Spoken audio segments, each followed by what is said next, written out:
Good morning, everybody. I am just so chuffed to see you all in person out here, and also a little bit nervous. So first of all, welcome to you. Welcome to the students of the School of Architecture, Planning and Geomatics. My name is Nancy Odendaal. I'm a professor of city and regional planning. I'm the director of the school. I sort of joined as the director, taking over from Philippa Tumaweli on the 1st of February. So I'm going to spin my old joke that I've been spinning for about 10 days now, and that is that there's one person in this space that's more nervous than you are, and that's me. Yeah, sort of a very warm welcome. So my responsibility is basically to I guess give strategic leadership in terms of the school and the way it runs, but I am joined by Janine Meyer over there, who's the school manager, who likes to keep a low profile, but really is the brains in the outfit. And of course all her staff that work with her that basically keep this show on the road. And so thank you to all of you who made this event possible. The first thing I want to talk about is just the school that you are a part of, and some of you are becoming a part of for the first time. Some of you are returning students, some of you are first-time students, first-year students in undergrad, first-year students in postgrad, or sort of honors students, master students. And the School of Architecture, Planning and Geomatics is really quite a unique place. In terms of the combinations of degrees and skills training that it offers. It's the only school, I think, in the continent, actually, that offers the full range of built environment disciplines. That does mean that should you start your degree here at a sort of undergrad level, you can go through and kind of have a range of postgraduate options to choose from. We are exceptionally well-resourced school. We have great staff members. But let's talk about the degrees first. There's the two undergraduate degrees, Geomatics and Architecture. Absolutely form the core of the school, the base. And then we have this amazing array of postgraduate degrees. We have Architecture, Landscape Architecture, Urban Design, City and Regional Planning, Special Flexible Arts, this is the degree that I teach on. Southern Urbanism, and of course conservation of the built environment. So it's a kind of diverse school. It's a school that offers a kind of range of disciplines and skills that are really quite special. And of course there's GIs and postgrad as well. And then the school also has a remarkable research record. Based in the school are two research centers. The one that's very dominant is the African Center for Cities. And I must tell you, the African Center for Cities is remarkable in terms of its scholarship in relation to South African cities, and cities of the Global South. And then there's the Zamani project that I sort of encountered for the first time last week when they got me to kind of participate in one of their virtual reality sort of ideas, and sort of dealing with conservation of this sort of spatial of space and buildings, and doing a lot of work in East Africa as well. So there's an amazing kind of array of research experiences that you can tap into as you kind of build your own knowledge base. As a school, I think it's really important to note that whilst we do promote ourselves as being one of the top schools in the continent, maybe perhaps even globally, we do root ourselves in our context, in our social, political, and spatial and geographic context. I think that's super important. It doesn't make us less than. It doesn't make us less important than what goes on at other schools in Europe or in North America, perhaps. I think it makes us quite different and quite special. The fact that we root our scholarship in where we're located, excuse me, in the Global South, in Africa, in South Africa. So that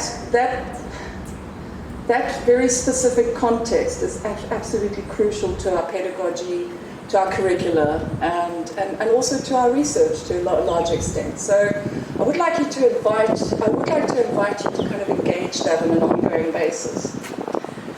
Then, I just want to say something about the staff. It's a big school. It's over 50 staff members. We have remarkable teaching staff. As I've been sort of familiarizing myself with the whole school, I've been quite impressed with the innovation that is shown in a lot of the teaching. Of course, a core part of our teaching is the studio system, the fact that we teach in studios and laboratories, which I think makes us quite specific, but it also means that now in this kind of hybrid era in terms of COVID that we've started teaching on site as well.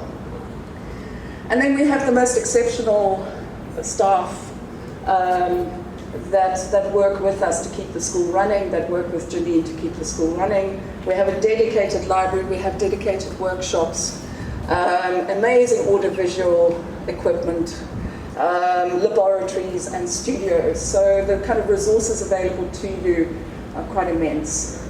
There are sort of the more qualitative resources available to you as well. These are very uncertain times. You might run into difficulties at times. These are difficult degrees. So there's kind of great faculty resources available to you for counselling, etc. So please don't forget about those either.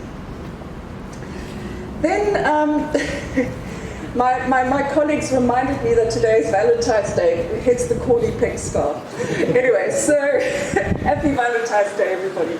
And I thought, what can I say about Valentine's Day? I could read a poem by Pablo Neruda or something, but that would be super corny. So I thought what I'd do is just kind of focus in on three things that I think are really important, given the pandemic and what we've all been through in the last 2 years. And I'm mindful of the fact that the pandemic has been particularly harsh on some of you.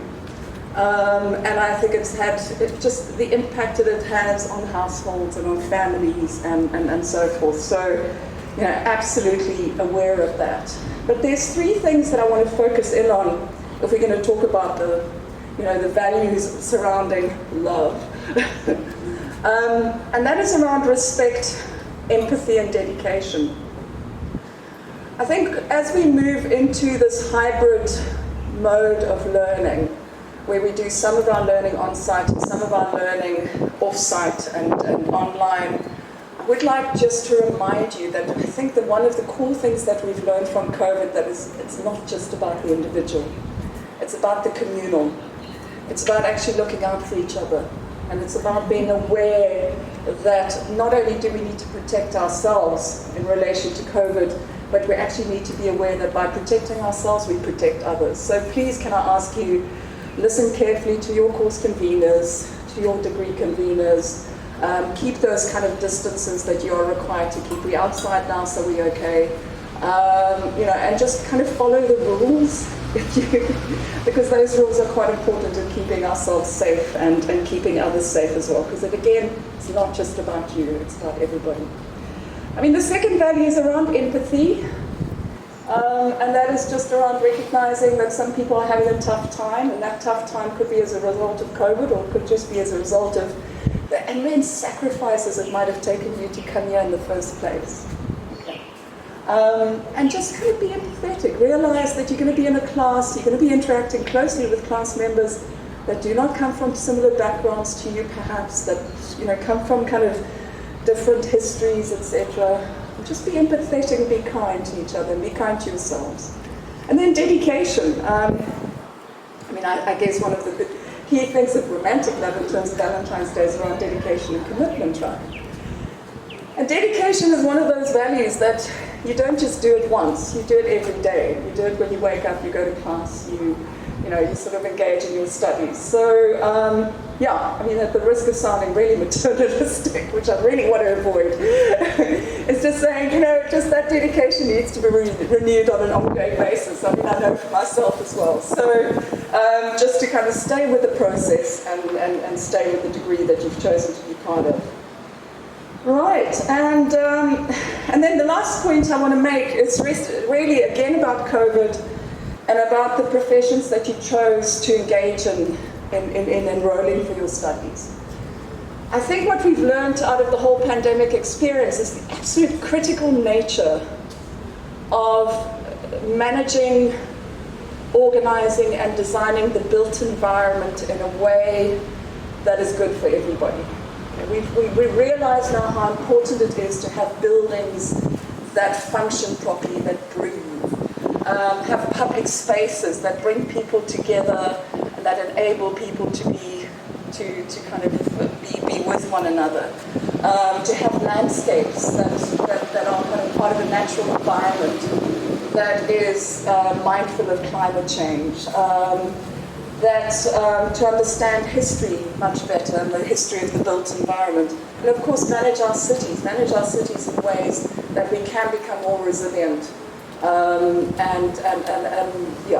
more resilient into the future. And of course, one can't talk about resilience without talking about climate change and all the issues associated with that.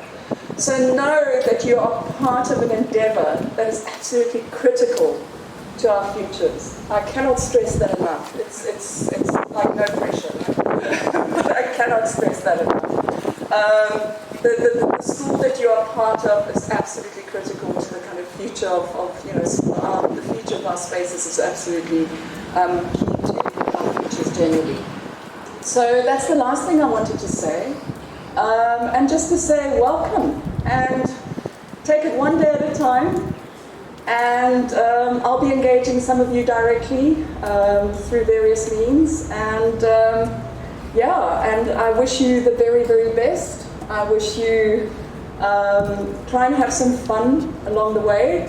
And by fun, I must also mention, Julie just mentioned, reminded me, apparently there's a student social on Friday, which we've been told will be run according to very strict COVID guidelines, which of course my first question was, budget, question mark, second question was COVID, which is worrying me because it means I'm already moving into a managerial perspective. But yeah, so there's going to be some fun this Friday. There will be a student social which will be marketed accordingly. But yeah, I mean, to me it's just such a kick to have you all here and have you all present. So welcome and I wish you the very best for the year.